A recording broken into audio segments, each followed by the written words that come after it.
Bonjour à tous. Voilà un thème très intéressant et nous allons essayer d'être optimistes. On va réussir même à l'être aujourd'hui puisqu'on est avec des chefs d'entreprise, des porteurs de projets, des aventuriers même qui se sont lancés dans l'aventure entrepreneuriale et qui réinventent au quotidien leur métier avec ce nouvel outil, l'IA. Donc on va peut-être commencer par déblayer un peu le sujet avec Fabrice, donc nous expliquer qu'est-ce que c'est que cette IA, de quoi on parle en fait, et tu disais qu'elle existait déjà depuis longtemps. Voilà, on va bonjour à tous, on va essayer de casser un peu le mythe, hein, désolé pour les puristes, mais le terme d'intelligence artificielle existe depuis les années 50, hein, donc ça fait 70 ans que ça existe. Ça a traversé des hivers, c'est-à-dire il y a eu des rejets de cette technologie. Pourquoi ? Parce que ça n'offrait pas les résultats attendus.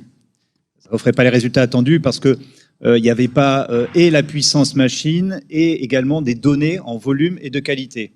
Donc, de toute façon, on aura toujours le sujet de la qualité des données, de la justesse de la donnée. On va beaucoup parler d'intelligence artificielle dite générative parce que dans vos métiers, dans les métiers de l'entreprise, ce qui aujourd'hui a vraiment changé, ce sont les cas d'usage. C'est-à-dire dans votre quotidien, dans les tâches que vous faites d'une manière quotidienne. Aujourd'hui, on a des outils qui sont démocratisés, qui vont permettre à vos collaborateurs d'être plus efficaces et de se grandir, de se positionner sur des tâches à plus forte valeur ajoutée. Ce qui est intéressant, il y a une idée reçue, on pense que l'IA peut remplacer l'humain, et vous, dans votre quotidien, dans vos différentes activités, vous prouvez donc le contraire. En fait, l'IA va participer à la translation des métiers. Peut-être nous en dire un petit mot, Stéphanie ? Oui, Tanguy, bonjour. L'humain a encore toute sa place, hein. On parle de l'humain au cœur de la transformation digitale. C'est-à-dire qu'il y a des ingrédients, mais chaque recette est propre à l'entrepreneur. Oui, l'IA va nous permettre de gagner du temps. Oui, l'IA est un formidable outil où on va pouvoir déterminer sa stratégie entrepreneuriale un peu mieux sur la mesure des données, des datas, etc. Mais n'oublions pas que les décisions, c'est nous qui les prenons. Donc, la pensée ne sera pas remplacée par l'IA. Voilà, par exemple. J'en parlerai après, mais on a des véritables pépites sur le territoire, mais je pense que ça fera partie d'un autre sujet. Donc justement, l'IA arrive dans des secteurs qu'on n'imaginait pas, ou en tout cas que le grand public ne soupçonnait pas. Je pense notamment à la comptabilité. Patrick, peut-être justement, qu'est-ce que le comptable de demain ne sera pas travaillera différemment? Tu peux peut-être nous en dire un petit mot. Tout à fait. Donc, je dirige une société qui intègre des logiciels Sage depuis plus de 30 ans. Et on voit bien que les intégrateurs ont pris le pas. Nos fournisseurs ont tous mis des cellules IA au sein de leur équipe R&D. Et au quotidien, ça va faciliter le travail du comptable. Donc, quelque part, déjà, les factures fournisseurs vont passer directement en comptabilité avec des outils d'OCR. Ça existait déjà, mais ces outils vont être encore améliorés avec, on n'aura plus besoin de taguer le nom du fournisseur pour dire ça c'est le fournisseur, ça c'est le montant TTC. Le logiciel est capable de le lire. Et surtout, le traitement de la donnée, puisqu'on a parlé de l'acquisition de la donnée, et un exemple, la facture, mais la recherche du document, quand on avait un contrôle fiscal, et je pense que vous êtes, certains dans la salle ont déjà eu, il faut donner le document original. Désormais, avec l'IA, on va simplement lui parler. On parle le langage informatique. Là, on utilise un langage humain. Et l'IA, c'est rien plus qu'un outil qui va nous permettre de parler à la machine et de restituer l'information. Un exemple concret, vous avez besoin de l'abonnement à la Provence, qu'on a invité ici par la Provence, que je remercie. Au lieu de chercher la facture dans la boîte à chaussures, on va dire, donne-moi la facture de la Provence de l'année 2022. Et directement, le logiciel va vous sortir ce document et on va pouvoir le remettre au contrôleur. Et j'en profite pour dire que même le contrôle fiscal de comptabilité va disparaître à terme, puisqu'on pourra faire des contrôles à distance de comptabilité. Et l'IA va aider le contrôleur même à vérifier est-ce que la TVA que l'entreprise La Provence a déclarée, est-ce que c'est bien conforme à ce qu'elle a dans son logiciel. Donc oui, ça va aider l'entreprise, oui, ça va aider la DGFiP, et oui, ça va vous aider au quotidien pour vos tâches chronophages. Donc c'est un outil et il faut en prendre conscience tout et mettre à jour aussi vos logiciels, puisque chaque logiciel va intégrer des modules IA et absolument tous les métiers sont impactés, pas que la comptabilité, tous les logiciels sont impactés. Alors, On a une entreprise, pour être très concret, on est chef d'entreprise, on a envie justement de supprimer toutes ces tâches répétitives à faible valeur ajoutée. Comment on s'y prend en fait? Est-ce qu'on doit partir des outils qui existent et imaginer le business qui va avec, ou faire l'inverse, partir d'un besoin de l'entreprise, de ce qu'elle veut développer, et ensuite aller chercher ces outils-là? Tu peux peut-être nous en dire un mot? Oui, bonjour à tous. En fait, on doit faire les deux. C'est-à-dire qu'on doit expérimenter et acculturer nos collaborateurs. Donc, par exemple, chez Talent, nous-mêmes, on a adopté une dizaine de champs sur lesquels on applique l'IA. Par exemple, l'alignement, la recherche des meilleurs profils pour nos projets, qui est fait par l'IA. Par exemple, les premières interactions avec notre service ressources humaines sur les demandes courantes sont traitées par un chatbot, donc avec de l'IA. Juste pour vous donner 2 exemples. Donc ça, c'est une première perspective pour acculturer et entraîner les collaborateurs à adopter l'IA sans qu'ils s'en rendent compte, comme on le fait dans notre vie au quotidien avec les propositions de films sur Netflix. Et puis, il y a un deuxième axe qui est au contraire d'être plus transformationnel, c'est d'imaginer la façon de travailler de demain sur un processus métier ou un ensemble de processus, et de se dire finalement quelle pourrait être la valeur de l'IA et où est-ce que je dois positionner des solutions ou des développements autour de l'IA. Donc, est-ce qu'il vaut mieux développer en interne ses propres outils ou se tourner vers des outils qui existent déjà? Comment ça fonctionne en fait? Si je peux me permettre, ça dépend de la taille de l'entreprise, effectivement. Donc, on sait qu'à Marseille, je rappelle juste un chiffre, le bout du Rhône, 80% des entreprises ont moins de 20 salariés. Donc, on n'a pas forcément des DSI et des ressources internes. Donc, déjà, dans un premier temps, vous avez des outils, et je pense évidemment, et Stéphanie pourra en parler mieux que moi, des outils comme Microsoft. Et nous, on développe aussi. Il faut savoir que lorsque vous avez des geeks ou des ressources un peu plus importantes, vous pouvez intégrer ChatGPT, par exemple, moyennant finance, mais vous pouvez intégrer de l'intelligence artificielle à vos propres outils pour faciliter le travail. Alors, donc pour répondre plus facilement, la petite entreprise est mieux qu'elle s'adresse sur des outils. Et il y a des guides, il y a des podcasts qui conseillent ces outils-là. Et plus l'entreprise grandit, et plus elle va internaliser effectivement ces outils. Stéphanie, tu peux parler de ton expérience? Oui, et puis ça fait peur. Enfin, moi, je suis présidente de Made in Soft aussi, à côté de Laurent Albin, et on a des adhérents. Bon, il faut savoir, tu as raison.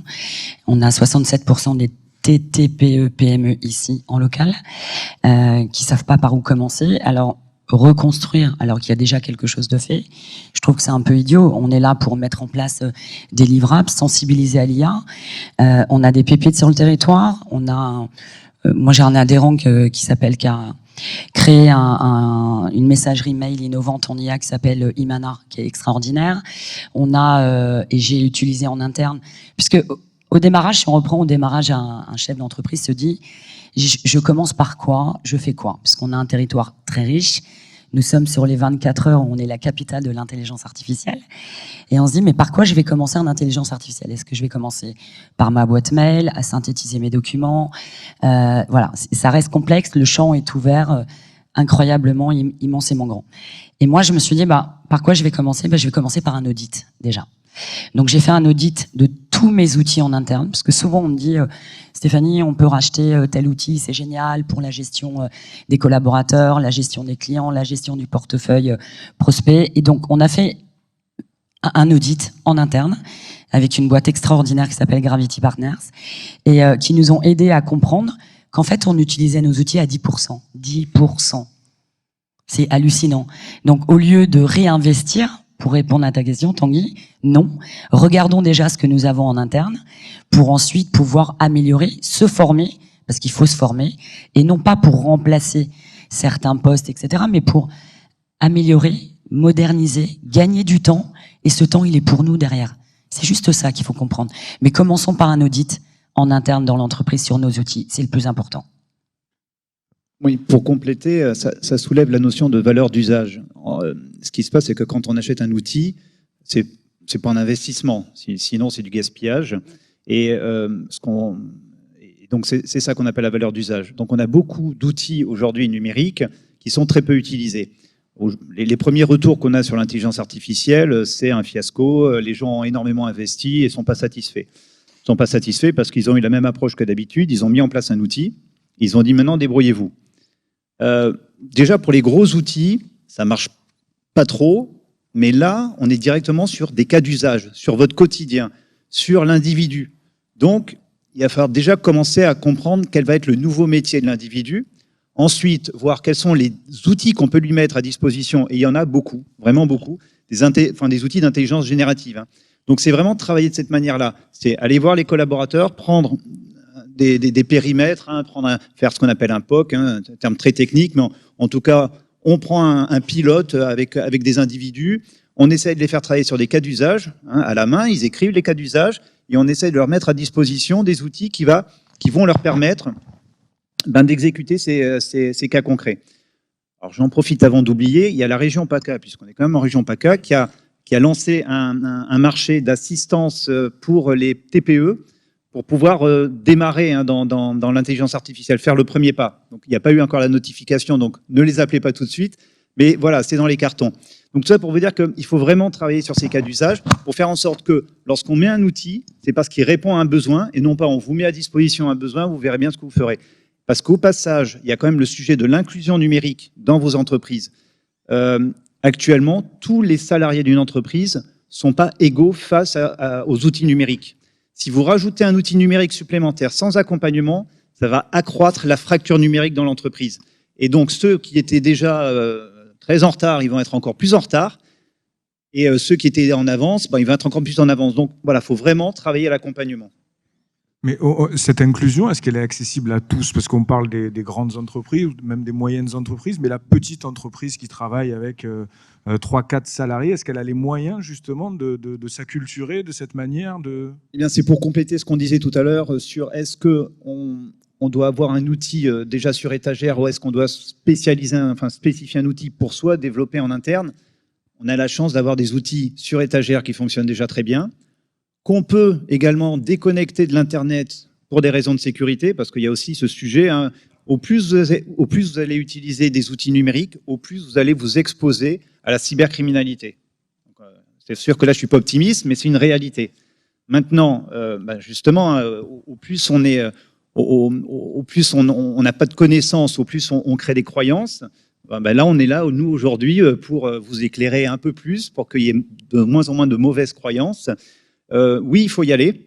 Oui, les pays étrangers, les entreprises étrangères vont aller sur l'intelligence artificielle. Donc, ne pas y aller en se disant, de toute façon, l'humain dans tout ça, on ne sait pas ce qui va devenir, c'est une erreur. Donc, il faut y aller, mais voilà, en maîtrisant la démarche, en utilisant des outils qui sont sur le marché, validés par la France. Il y a l'IA Act, qui est un règlement européen qui a donné un certain nombre de règles sur on ne peut pas faire tout et n'importe quoi avec l'intelligence artificielle. Quelqu'un qui utilise l'intelligence artificielle est responsable des données qui sont produites par l'IA à partir du moment où lui-même va s'attribuer le travail d'une IA. Mais on est responsable des données, ce qui signifie que l'IA ne peut être utilisée que par des sachants. Donc demain, vous faites de la comptabilité. Moi, j'en ai déjà fait. Mais enfin, admettons que je ne suis pas un comptable. Si l'IA me donne un résultat de comptabilité, je n'aurai pas la pertinence, l'intelligence. Mon métier ne me permettra pas de voir si le résultat est juste ou pas. Donc ça veut dire que ces outils-là doivent être mis entre les mains de personnes qui savent. C'est un outil qui augmente la capacité de l'humain et pas un outil qui remplace l'humain. Je peux rajouter une chose pour l'expérience. Ça passe mieux avec des personnes plus jeunes. J'en profite parce que moi, il faut surtout pas imposer l'IA. Moi, j'ai des gens en interne qui ne voulaient pas l'utiliser. Et la nouvelle génération, les outils, ils sont nés avec l'iPhone. Ils adopteront plus facilement. Et le conseil que je peux vous donner, c'est surtout de ne pas l'imposer. Et nous, ce qu'on a fait en interne, on a proposé des tests aux utilisateurs qui refusaient au départ d'utiliser, par exemple, les réunions Teams. Tous les réunions, vous avez des résumés automatiques, c'est absolument hallucinant. Avec des résumés de réunions, l'outil le plus important de l'IA pour moi, c'est les résumés de mails, résumés de réunions. Au début, chez moi, en interne, ils refusaient. On leur a fait goûter le produit, on a dit essayez, et après, on vous forme. Effectivement, il faut expliquer comment ça marche. On n'a pas imposé, n'imposez jamais les outils. C'est le conseil que je voulais vous donner. Peut-être revenir sur, on parlait de la région tout à l'heure, on en discutait aussi, des pépites régionales. Alors, Stéphanie, tu disais qu'on était en avance. Pourquoi on on sera en avance en région PACA? Parce qu'on est en avance, parce qu'on a un joli territoire et qu'on se doit de promouvoir cette région sud. Effectivement, que ce soit de la part des collectivités qui nous aident beaucoup, que ce soit de la part de la Chambre de commerce et d'industrie qui a mis en place un lab RH qui s'appelle Reality sur l'IA au sein de la bourse à Marseille. Donc du coup, on peut rentrer, voir ce qui s'y passe, comment on fait. Que d'ici 2025, il va y avoir la première pierre de Théodora. Théodora, c'est 35 000 mètres carrés, centre de formation avec 3 000 étudiants d'ici 2026-2027, parce que ça va sortir de terre l'année prochaine. Donc oui, pour moi, on a avancé, qu'on a un territoire, même si on parle des femmes de la tech, hyper innovant. Enfin, tout à l'heure, j'entendais BPW. Alexandra également spécialiste avocate en IA. Moi, je suis une femme de la tech aussi. 9% des startups sont tenues par des femmes. Donc oui, on a du mal, nous également, à avancer sur ce terrain-là, mais on y arrive. On parlait de mixité et de parité juste avant cette conférence. Moi, j'aime bien parler de mixité et pas de parité, parce que la mixité, ça va dans les deux sens. Et on a besoin des hommes pour avancer aussi. Souvenez-vous, les premiers programmes informatiques hardware ont été construits par des femmes. Okay, aujourd'hui, on a régressé. On est à moins de 21% de femmes dans le milieu de la tech. C'est juste inadmissible. Je représente un programme de Numéum, qui est notre syndicat professionnel, qui s'appelle Novatech, où on mentore, on marraine effectivement des jeunes femmes en leur disant « Venez voir les filières du numérique, venez voir ce que l'IA apporte aussi pour vous dans l'opportunité d'avoir un métier avec un salaire sympa et pas ce qu'on peut vous proposer aujourd'hui. » Malheureusement, on a beaucoup de freins. Les freins sont essentiellement de la part de l'éducation nationale. Je vais au collège, je vais au lycée promouvoir ces filières-là, notamment sur l'intelligence artificielle. Je n'arrive pas à accéder en dessous. Ça, c'est un véritable frein. Donc, on est obligé de monter des comités entre nous, entre femmes, ici, juridiques, économistes, professeurs. On travaille beaucoup avec l'IUT, Alexandra Salou, chercheuse sur ChatGPT, pour justement se faire connaître, pousser des coudes et se dire c'est pas possible. On doit être égal à aujourd'hui sur ce domaine-là, et notamment pour l'IA, qui risque de créer plus de 4500 métiers d'ici 2030. Un petit mot peut-être sur ces nouveaux métiers. On le dit depuis tout à l'heure, ça remplace pas l'humain, mais par contre ça crée de nouvelles activités, de nouveaux métiers. Absolument. Donc en fait, sur l'intégralité de la chaîne de valeur de l'IA, pour créer en fait de l'algorithmique, pour créer des capacités de calcul, pour créer du cloud, etc. On a vu et on voit toujours l'émergence de nouveaux métiers qui sont liés au numérique, et notamment l'un des métiers, c'est on voit des formations pour former des prompteurs, comment bien formuler ses requêtes dans un système d'IA. Ça, c'est typiquement un métier qui n'existait pas, je pense, il y a 10 ou 15 ans. Et aujourd'hui, il y a quand même des formations, notamment aux États-Unis, pour accéder. Donc c'est un exemple, mais parmi d'autres. On a vu exploser, par exemple, dans les grandes entreprises, le rôle d'architecte métier lié à l'IA, qui était un métier qui finalement n'existait pas dans ces entreprises il y a encore 15 ans. Data scientist, des chatbots sur effectivement des nouveaux métiers, commerce, communication, marketing, qui vont être importants derrière, de réguler par rapport à votre personnalité, ce que vous demandez, ce que vous donnez comme data pour pouvoir répondre exactement à vos besoins. C'est pour ça que normalement, maintenant, il est conseillé d'être toujours poli, que ce soit avec ChatGPT ou Copilot ou d'autres, pour avoir une meilleure réponse à la question posée sur ces logiciels. C'était ce complément là, par rapport aux data scientists, tout ce qui tourne autour de la donnée, de la qualité de la donnée.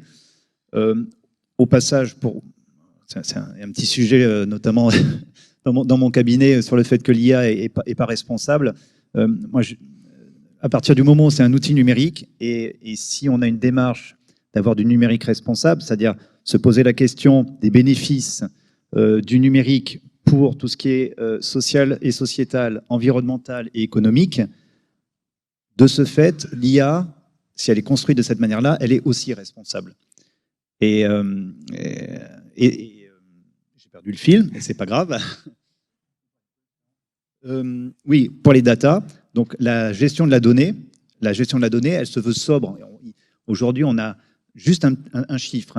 Les données qui ont été cumulé depuis la naissance de l'écriture, donc moins 5000 avant Jésus-Christ, jusqu'à l'an 2000, c'est le volume de données qu'on a par jour, produit en production. Donc les data centers, je ne me fais pas de soucis pour eux, ils seront remplis, mais il y a plus que du gaspillage. Donc si on veut être sobre, il va falloir en effet faire appel à des data scientists, data engineers, pour mettre en place des processus de qualification de la donnée, de contrôle de la donnée, de réduction de cette donnée. On l'a tous fait, hein, d'envoyer un mail à 15 personnes qui sont dans l'entreprise. Je veux dire, c'est une pratique atroce. Hein. Dire que, par exemple, le document est à tel endroit, déjà, ça prend beaucoup moins de place. On est sûr d'avoir un document unique par rapport à j'envoie à 15 ou 50 personnes un document qui vont enregistrer sur leur disque local ou sur un répertoire. Enfin, ça, c'est juste un exemple et je vais m'arrêter là. Donc, voilà, des métiers de demain sur le contrôle de la donnée, l'optimisation de la donnée en entreprise, c'est indispensable. Peut-être un petit mot aussi sur donc les services qui ont été créés pour les entreprises ou que vous avez créés aussi dans vos activités. On en avait parlé aussi d'une entreprise que vous avez accompagnée, je crois que pour du streaming par exemple. C'était Oui, alors on accompagne des milliers d'entreprises. Hein, donc j'ai beaucoup d'exemples. Un des exemples, c'est de pouvoir, à l'image de Netflix, d'avoir un système qui fait des recommandations en fonction de vos préférences et vos usages, qui est basé sur de l'apprentissage, mais aussi sur des données que vous donnez en entrée sur les préférences pour démarrer le modèle. Donc ça, on a fait ça par exemple pour une application au Benelux, qui est le Netflix régional, si je peux l'exprimer ainsi. Un autre exemple d'application, c'est pour un musée. Je pense que ça parlera à chacun. Dans les musées, il y a souvent une richesse d'œuvres muséales et qui sont mal référencées.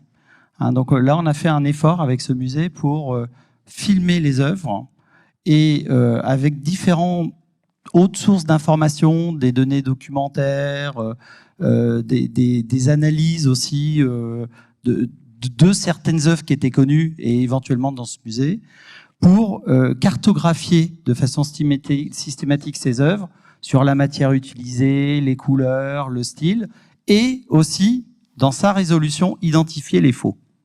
Et donc, ça aujourd'hui, c'est une application qui tourne au quotidien, qui fait partie du système de production du musée. Dans la relation client aussi, pour être au plus proche de sa clientèle, l'IA aussi va guider en fait les salariés pour être plus efficaces. Comment ça fonctionne ? Alors, nous, on fait du helpdesk en anglais, j'aime pas ce mot. On fait de l'assistance clientèle avec plus de 30 personnes. Les outils sont en train d'évoluer à vitesse grand V pour faciliter justement l'assistance, c'est-à-dire qu'à partir d'un message déposé par un client, l'IA va aider le collaborateur à trouver le bon diagnostic. On parlait tout à l'heure de diagnostic médical, j'ai assisté à pratiquement toutes les conférences. De la même façon, au lieu de faire appel à sa mémoire, le client va indiquer par exemple un message d'erreur et c'est l'outil qui va l'aider à lui donner la bonne réponse. Et on est même, je sais pas si vous avez déjà fait d'ailleurs les chatbots sur Orange, sur Boursorama. Moi, je suis pas fan. Moi, j'aime bien parler aux humains aussi. Et ça, personne ne remplacera l'humain. Ça aussi, il faut bien dire. Mais par contre, ça va faciliter le technicien. Autre outil aussi très important pour la téléphonie, j'en profite, c'est des sociétés françaises qui est leader mondial, c'est Ringover et Aircall, qui fait tous les résumés d'appels. Alors je sais pas si vous avez vu dans l'iPhone, le dernier iPhone aussi, vous avez toute la retranscription, la dernière mise à jour de vos appels sur le répondeur. Quand vous avez un message de quelqu'un, avant il fallait l'écouter, il est automatiquement retranscrit. Donc l'IA rentre partout. Et effectivement, dans l'assistance aux utilisateurs, ça va faire gagner un temps fou. Et tous les outils aussi pour les commerciaux, on parlait de l'avant-vente, de l'après-vente, mais il y a aussi l'avant-vente pour les commerciaux. Ça va les aider. Il y a un article dans la Provence là-dessus aussi aujourd'hui, avec des outils de CRM pour aller diagnostiquer les meilleurs prospects potentiels par rapport à l'outil IA. Donc l'IA, oui, rentre partout. Et je voulais juste conclure là-dessus, c'est illimité. C'est-à-dire on a donné quelques exemples, mais j'allais dire, on est au tout début. Moi, je considère qu'on est vraiment au début. Par contre, même si effectivement la technologie existe depuis longtemps, aujourd'hui, elle est vulgarisée, elle est mise à la disposition de tout le monde, et on est à une même révolution que, on en a parlé en introduction, que le moteur à explosion, que Internet, ou si on prend encore avant, l'imprimerie avec Gutenberg. C'est des révolutions qu'il faut prendre et que vous ne pouvez pas passer à côté. Alors, qu'est-ce qui nous manque ? Comment on peut s'améliorer ? Comment on peut maintenir nos positions ici dans la région ? Dans quel sens il faut aller justement pour que cette IA, elle serve les entreprises ? Stéphanie, peut-être ? Bah oui, ce que disait Patrick, faut se former. Il faut se former et surtout voir ce dont on a besoin et pourquoi on veut y aller. Il faut pas y aller pour des mauvaises raisons. Il faut y aller parce que ça va nous aider, encore une fois, dans la stratégie, ça va nous aider dans notre gain de productivité, ça va nous aider à gagner du temps, ça va nous aider à synthétiser nos documents. Mais il faut qu'on soit accompagné. Il y a des choses qu'on est capable de faire, d'autres non. La pensée, ça va pas pouvoir être de l'intelligence artificielle.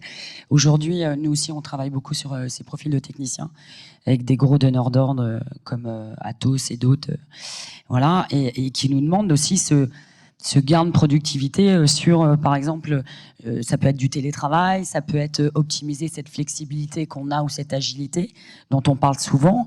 Et ça, faut l'expliquer. Ça peut pas remplacer un coup de téléphone ou de dire attention, il y a une erreur, on va en discuter. La machine, elle va pas pouvoir le faire, ça. C'est à nous de contrôler réellement ce dont on a besoin. Donc, se former, c'est obligatoire. Aujourd'hui, on n'a plus d'excuses parce que c'est vrai que sur Internet, avec les MOOC, avec les centres de formation que nous avons, il y a The Camp qui est sur Aix-en-Provence également, centre de formation incroyable. Il y a des écoles, on a plus de 17 écoles aujourd'hui sur Marseille, entre la plateforme dont on a discuté, Simplon, Le Wagon, qui propose également des cursus sur l'intelligence artificielle. On n'a plus d'excuses. En revanche, il faut vraiment y aller en se disant, je vais maîtriser cette donnée. Je vais maîtriser ce que je veux, ce que je vais demander, pourquoi je veux y aller. C'est important. Ça peut pas. Enfin, je sais pas. Il y a des méfaits, il y a des dangers quand même. Il faut sensibiliser les gens à ça. C'est terrible. Et ce matin, juste sur la route en venant, il y a plein de podcasts. Je sais pas si vous en faites, qui sont remarquables. Moi, j'en ai fait ce matin en venant. Et j'ai complété ma culture sur il y a toujours l'information à prendre. Vous avez des outils aussi avec YouTube. Vous dites se former à l'IA, se former avec Microsoft. Des outils gratuits. Il faut pas hésiter à aller aussi sur Internet. Moi, j'aurais rêvé en étant étudiant d'avoir ces outils. Voilà. N'hésitez pas à on a parlé de se former. Au préalable, il faut s'informer, effectivement, et ensuite se former et ne pas utiliser. Et par contre, je finis juste là-dessus. Il y a un coût quand même. On n'a pas parlé d'argent.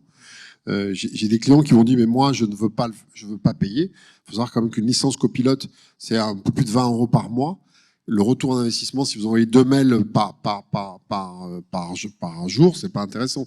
Moi je traite beaucoup de mails, je fais beaucoup de réunions et j'allais dire on n'a pas donné les licences copilote pour parler de Microsoft. Il faut surtout pas mettre la licence Microsoft à tout, même une PME de 4 personnes. Nous on l'a mis que aux personnes qui organisent les réunions. Et il faut savoir que les autres utilisent la licence.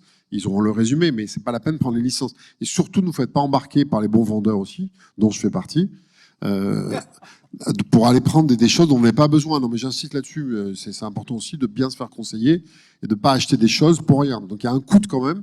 Et ce que j'appelle tout simplement le retour sur investissement.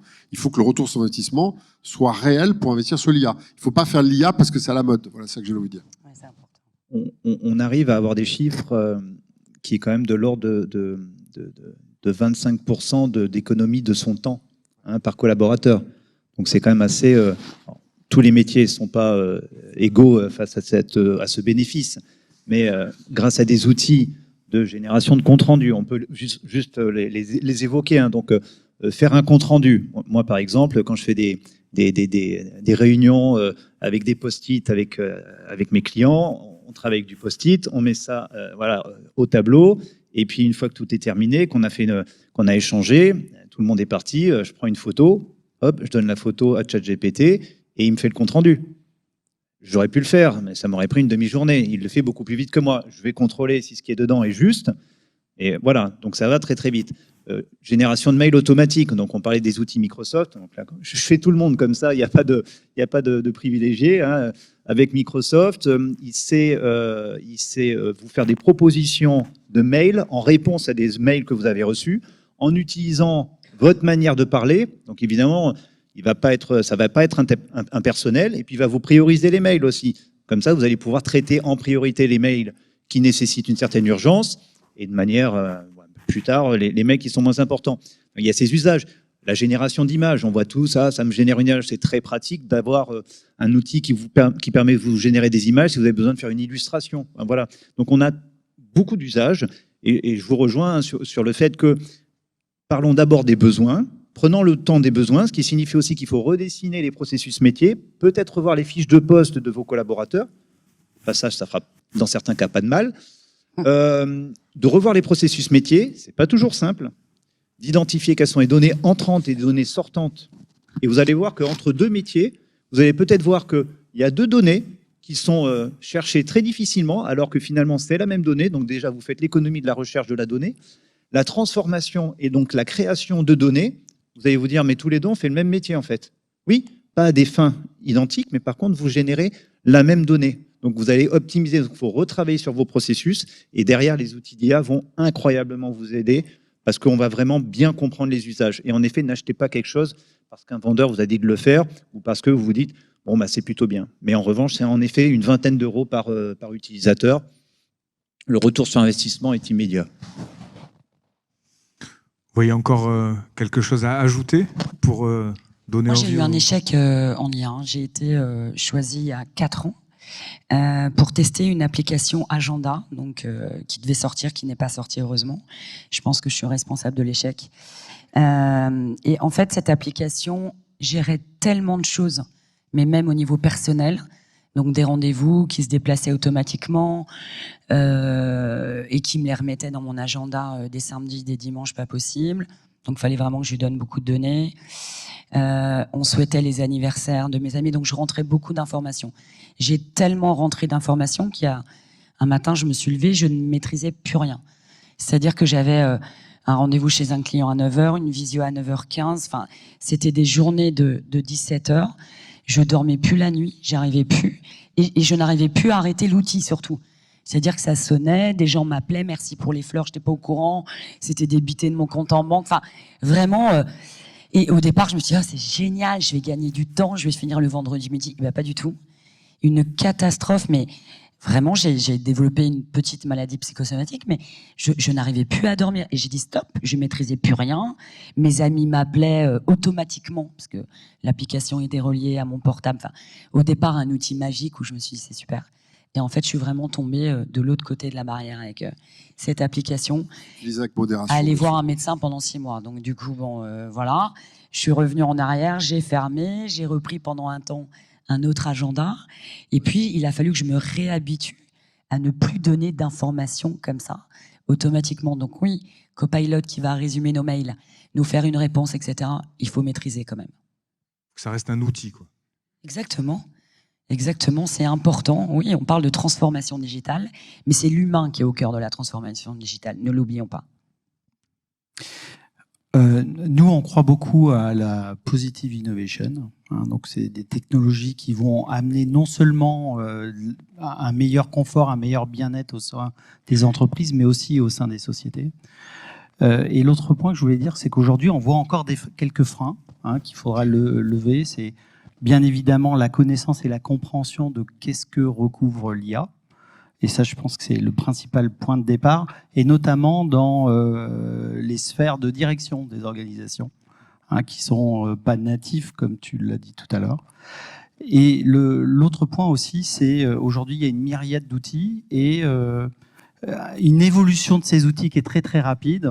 Donc, il faut être aussi prudent et prendre du recul sur quel outil on va vraiment adopter et dans quelle architecture ou dans quel système.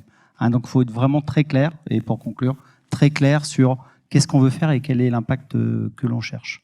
Merci. Merci. J'espère qu'on vous aura donné envie d'explorer ces nouveaux champs.